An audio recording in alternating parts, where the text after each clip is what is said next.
Hello friends, Tanya here with a video featuring the Spellbinders August 2021 Clear Stamp and Glimmer of the Month. Here they are. This is the clear stamp of the month. It is beautiful. It is called Hex Tile Stamps. And this is the Glimmer of the month called Hex Floral. They coordinate with each other. There is a plate in this set that is the exact same as the flower cluster in the stamp set. So many ways you can use that. So in the clear stamp of the month, we have an outline stamp with this flower cluster, and then we have a bunch of other pieces that will fill in the different components of this flower cluster. I started out with a piece of pale pink cardstock. This is from my stash of Spellbinders paper that comes in the card kits, and I will try to find the name of it and link it in the description box. I am using some contour ink from Hero Arts because that's what I had in my stash. And I stamp around this 4.5 by 6.5 inch piece of pink cardstock because I'm going for a no line coloring or a soft watercolor look on this panel. I'm going to take the large solid image for the flower and stamp each of those, and I'm going to come back and do the center in a slightly darker color. I believe I'm using ink cubes from Concord and Ninth, Simon Says Stamp, Hero Arts, and one more company. I don't remember which. There are several. I just dug through my stash and I'm using what I have. These ink cubes are perfect when you just want something to ink real selective areas. They're perfect for these kinds of stamps. I am doing the stems, and then I am doing a couple of different little floral groupings here. These are both the same kind, and I started out with what I thought was going to be a nice teal color, but it looks very green on this pink. And this is amazing how easy it is to stamp back over that already stamped image to create a different color. I'm doing all of this freehand, and since the outline was done with that contour ink, which is designed for no line coloring, and it kind of disappears into the ink you stamp over it, you can't really tell that these weren't stamped perfectly. I did throw a bright yellow in for the second grouping of flowers, and now I'm using a more gold or brown toned yellow to add the centers to the big flowers. All of these again line up super easy. Now I'm going to pull out the July Glimmer of the Month kit. This is the mini Slimline nested glimmer dots. That is a whole lot of words. And I want to create a rectangular frame in the center of this card panel. The glimmer foil that came with the August kit, Glimmer of the Month kit, is called Bright Pink, and that's what I'm going to use today. And that kind of led to my color choices for all of the cards today. I wanted something that would coordinate with the foil that was sent with the kit. Now there are sentiments in the stamp set, but I wanted to foil them, and I actually really like the sentiment that came in the foil, and so I'm going to do it in 2 different colors. You can foil more than one color on your panel, and in this case I needed to run it through twice because they overlap the areas that are being foiled, or that the dies would be, foiling plates would be, there we go. And I wanted to use the polished brass for the frame and the bright pink for the words.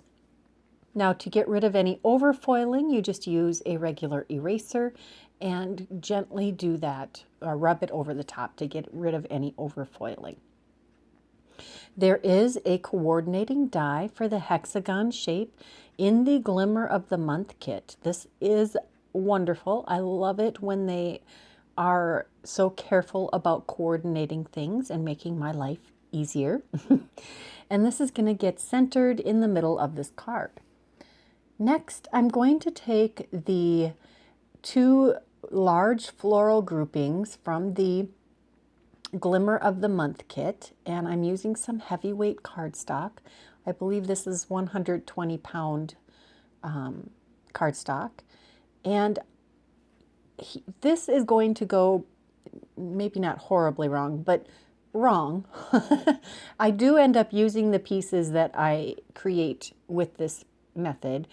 I used the Concord & Ninth honeysuckle ink and the Hero Arts pale tomato ink that I'd used to stamp the main flowers, or the largest flowers, on these panels. And I'm also using the bright pink glimmer foil and the polished brass to create a couple of groupings of, actually I'm planning to make 3 groupings of flowers that are foiled and ink blended, because I didn't want them to be stark white. It wouldn't match the rest of the feel of this card. And when I pull back the foil, wow, we got a whole lot of pink on that. There is some significant overfoiling. I try to use this stiff bristled brush to take some of that overfoiling off, but it was pretty stubborn. So I carefully use this eraser extensively to remove the overfoiling, and I'm mostly successful. It doesn't all come off. It gives it a little bit of a distressed image, but I decided to check out a theory. I thought maybe it was that I had ink blended before I foiled. And when I say before, I mean like a minute before. So the ink may not have been completely dry and may have contributed to that overfoiling. I think it did, because this next piece that I foiled on the same cardstock without the ink blending in the polished brass came out absolutely perfect. So I tried it with the the bright pink, and I got the same result. It is beautifully foiled. So my tip to you would be, don't foil over ink blending, or at least not while it might still be wet. Save your inking for after the foiling, because the foil will resist any of the inks that you put over it. You can even use Copic colors or markers over the top of the foiling and have a beautiful outcome, and it resists the alcohol marker. So I come back with the pale tomato ink and I ink the edges and the center. I probably could have left it as it was, but I was definitely in an ink blending mode. I'm going to take this panel and glue it to a 5x7 card base. I did put a little bit of dimension behind this panel with coaster blanks, which are literally just blank pulpboard coasters that I've purchased off of, well, I originally purchased them from the company that makes them, but they've since stopped selling directly to individuals, and you can purchase them in smaller quantities on Amazon for roughly the same price. I did take these 2 groupings of flowers that I've foiled and ink blended in the reverse order. So these are the ones that have the overfoiling on them, and we're just going to go with it with that slightly distressed look. And I center the sentiment right in the middle, and I'm going to take this other piece that is the smaller grouping and add it to the inside. So the inside of the card has a little bit of a decoration and carry through of the design from the front. Not quite done with this card yet. I decide to take the Gold Mix Color Essential Gems, and I am using both colors of gold, both the extra sparkly and the duller, darker gold, and adding 2 little groupings of 3 gems on the card. Now I wanted to add a little extra detail to the envelope. I am using I think that's the honeysuckle ink, and I'm just carefully placing the stamp where I want the image to be on the envelope. With the aid of an acetate sheet that is from some packaging, from, I'm sure, from a stamp product, in order to get it placed on the envelope without accidentally transferring ink from a previous stamping. I like the two lower corners and then on the flap. I do decide to add more inking. I was seriously on an inking kick when I created this card.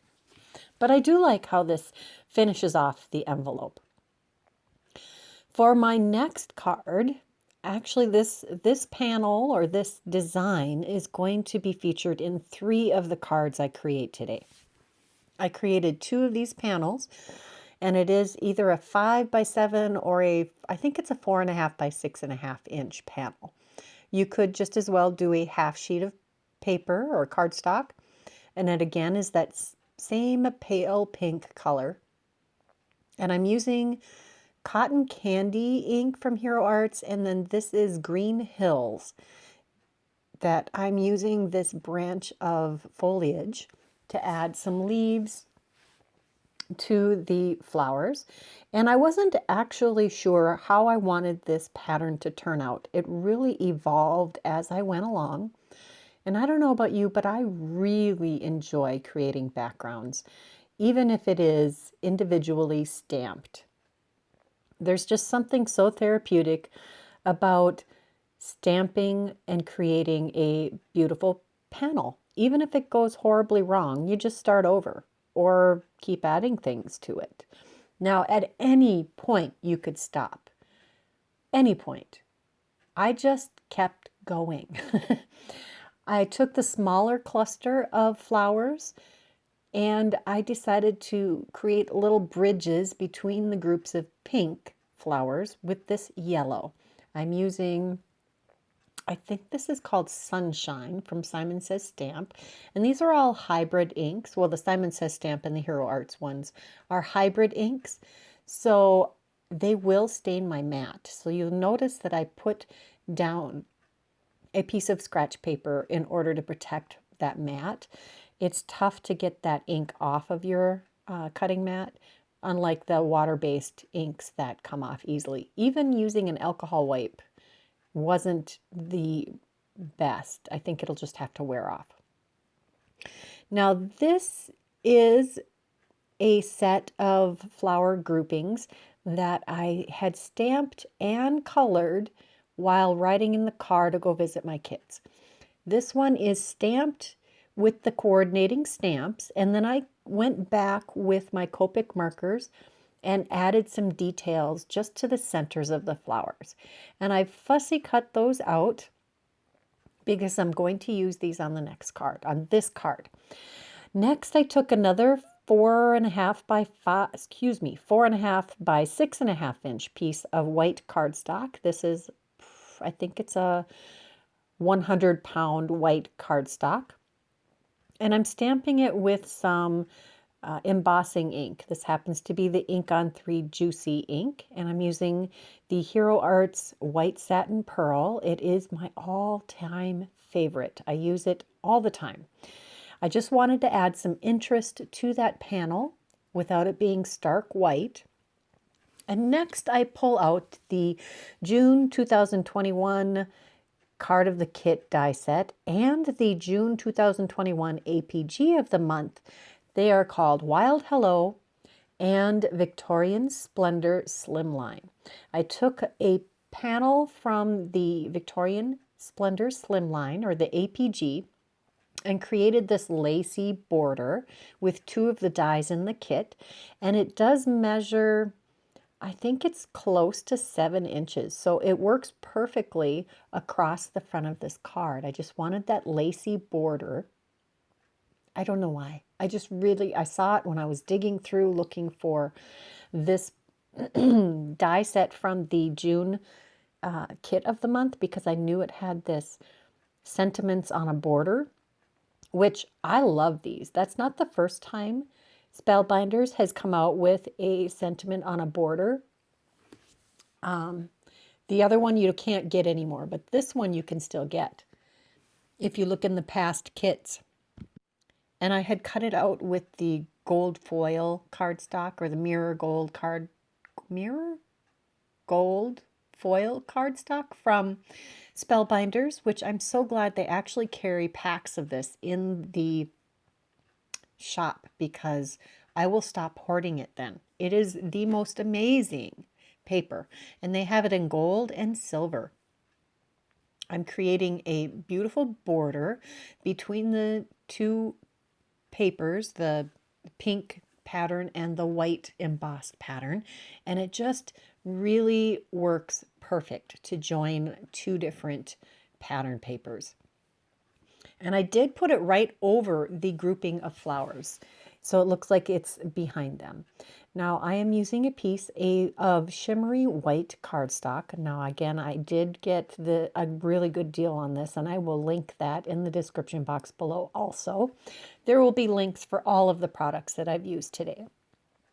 I'm just tacking that down with a little more of that Bearly Arts Precision Glue, my favorite glue in the world.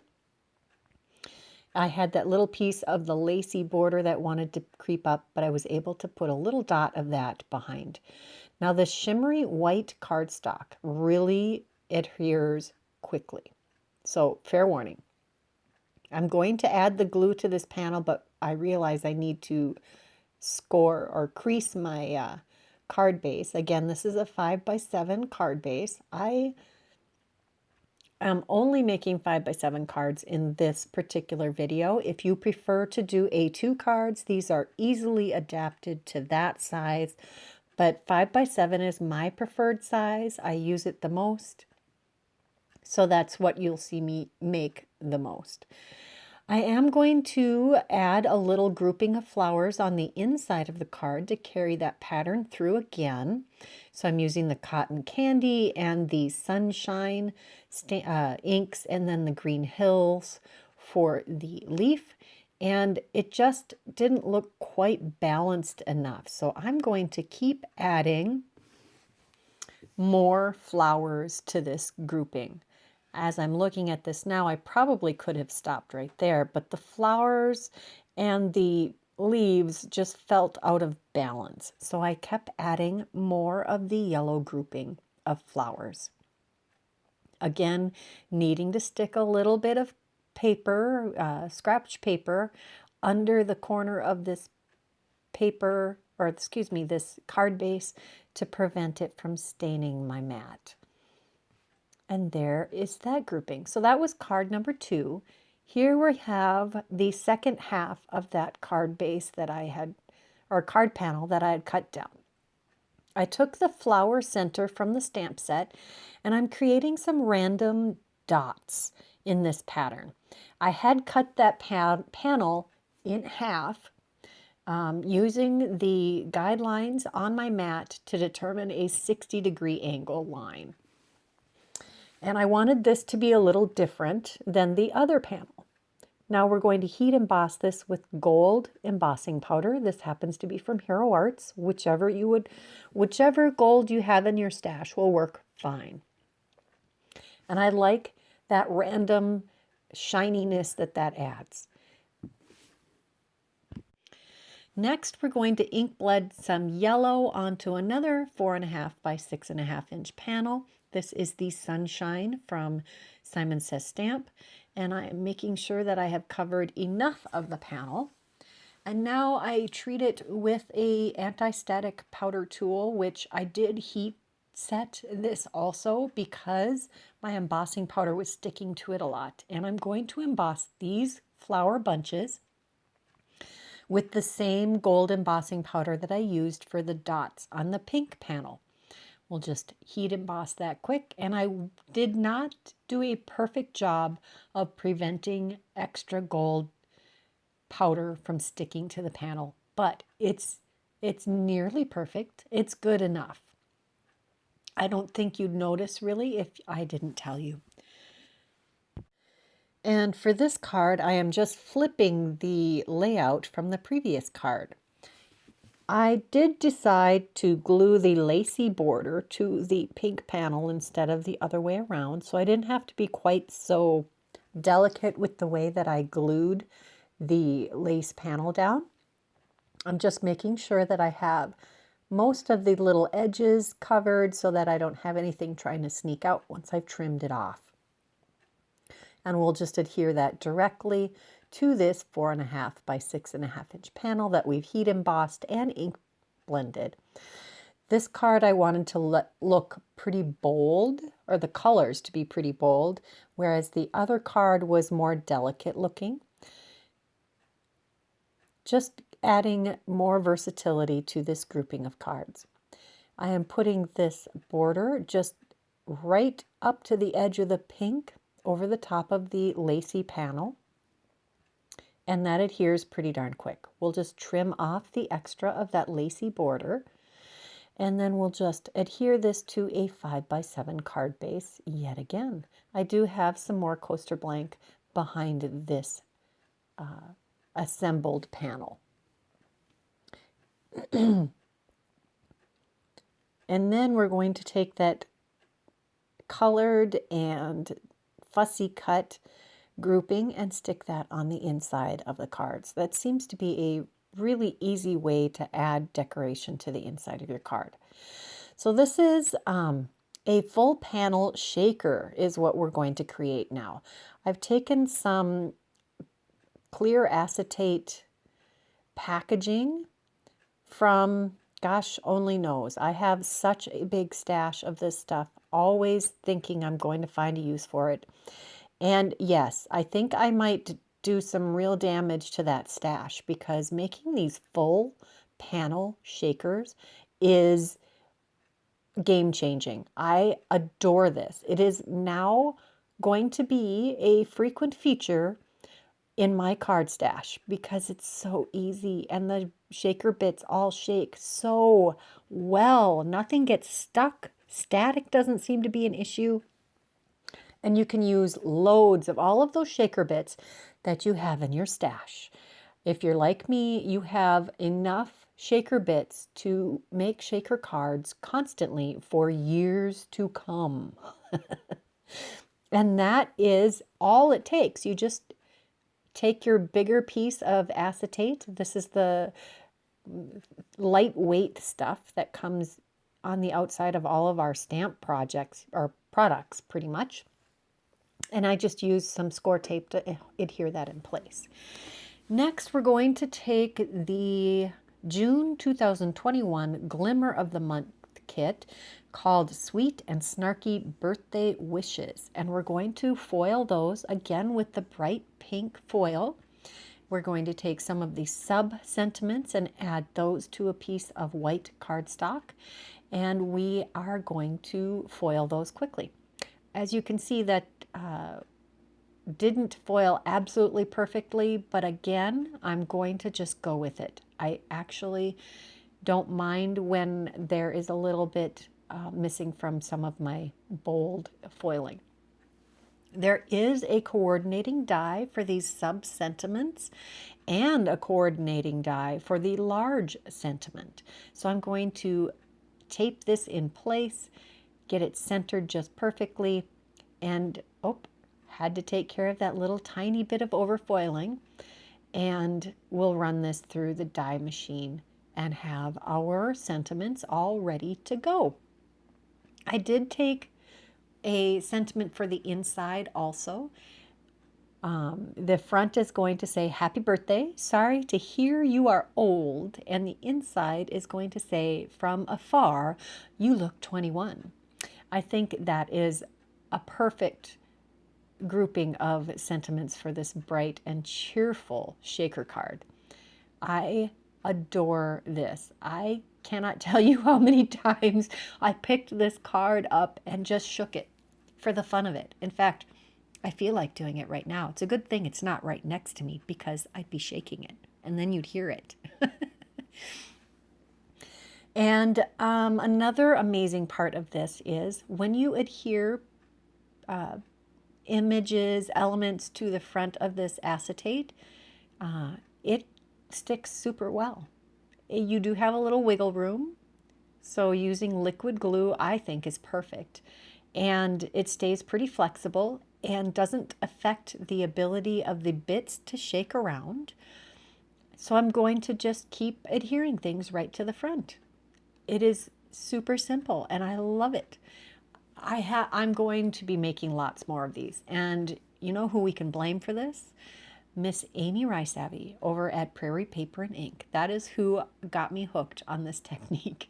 I've only made 2 cards this way so far, but that's been in the last 24 hours. And I can't wait to make more. Next, we are going to do I think this is my kind of bonus card. I use so many supplies on this card, so many. We are going to foil this again with the bright pink and with the polished brass. And I did think about changing the color scheme to the other, doing the sentiment with the gold, or the polished brass, and the outline with the bright pink. I keep wanting to call it hot pink. It looks like hot pink to me, but bright pink is what it's called. And I decided to stick with this pattern, the bright pink for the words and the polished brass for the inside. I struggled with this a little bit. I ended up trimming off the corner, and then when I trimmed off the corner and lined this all up and run it through the glimmer foil system, I didn't have it all the way under the hexagon frame. So that was a bad, yeah, I won't do that again. When I refoiled it, I taped it on a straight side that was parallel to the edge of the cardstock, and I didn't run into that problem. Next up, we're going to take this floral pattern foil plate. This has been around for a year or two, and I'm using some new pieces of the Best Ever Craft tape. And the last few inches of my current roll of Aura Glimmer foil. That is one of my #1 favorites of the glimmer foil colors. I'm using that constantly. And while that plate is heating up in the system, I am using that time to cut out the hexagon sentiment. Here is the first foiling, and I'm going to, I can't believe I didn't burn my fingers because that plate is hot. And I'm going to lay this, whoops, I almost put the aura on upside down. I would have been really sad. I'd have had really pretty plate and nothing on my paper except for some indentation. Now the challenge here is, how do you tape it to your paper? Because you don't want to put the tape over anything that's already been foiled, because the tape could pull the foil off the paper. So I held it in my hand. Placement didn't have to be super precise, and wrapped the tape around to the back of the cardstock. And there is our full panel foiling. Now, if I was doing an A2, that would have fit.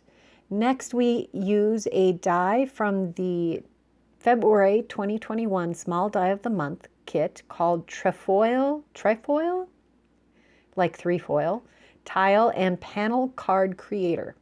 It has these amazing little inserts that you can use, and I had cut the background with yellow and the foreground with pink and did some ink blending on those. And I am using the hot foiled piece here that I actually stamped the flower center for the largest card, or excuse me, largest flower on all 3 of those. I carefully stamped that on there, and then I used my Copic markers to add the centers and finish filling in for the detail and for the greenery. Next, I took the Susan's Gardens Foliage and Ladybugs dies. I actually had these in a little container that I had played with previously, and I added some of the Nouveau Crystal Drops glow-in-the-dark drops. These happen to be glow-in-the-dark. It was the only bright yellow ones I had. This was the banana split color, and I added those to that branch to coordinate with my card and put that aside to dry. That did take over an hour to dry. I actually did it the night before. And now I'm assembling this card. This is kind of my bonus card because I'm using so many different products on this one. I feel a little bad when I do that because not everybody has all the things. And if you do have all the things, awesome. If you don't, then you want all the things if you're like me. We're assembling this a little off center. I am trying to not center everything because that is my pattern, as I tend to center everything. Let's mix it up a little bit. I'm adding all of this foliage behind the flower bunch, and there's a whole lot of flowering going on in this card. I tuck everything behind those, and I didn't let that coaster blank set on the card base before I pulled that up because I knew I needed to add all of these foliage elements. Just getting those tucked the way I want. I'm going to secure those leaves a little more so they aren't a pain in the butt when I'm trying to get this card into an envelope. Sometimes that's the hardest part, getting it to fit inside your envelope. Just adding a little glue behind many of those branches. And on the inside of this card, we're going to take another of the ink blended, stamped, and Copic colored elements. Actually, I think I just used stamps on all of that. Quick recap of all of the cards that I created in this video. That is 5 cards with both the Glimmer and Stamp of the Month kits for August 2021. If you're interested in any of the products, again, they are listed and linked in the description box below. Be sure that if you would like to get a hold of these kits, go to the Spellbinders site, use the links below. You have until the 24th of the month to order this kit. They start mailing out after the 24th of the month, and then they close. I don't think you can order them anymore after the 24th. If you order it at that point, then I believe it would be the next month's kit. If you like this video, please give me a thumbs up. If you haven't subscribed to my channel, please do that now. I am going to be creating projects with the kit of the month, clear stamp of the month, the glimmer of the month, and the APG of the month every month through the rest of this year at least. Be sure to come back again soon. Until next time, bye-bye.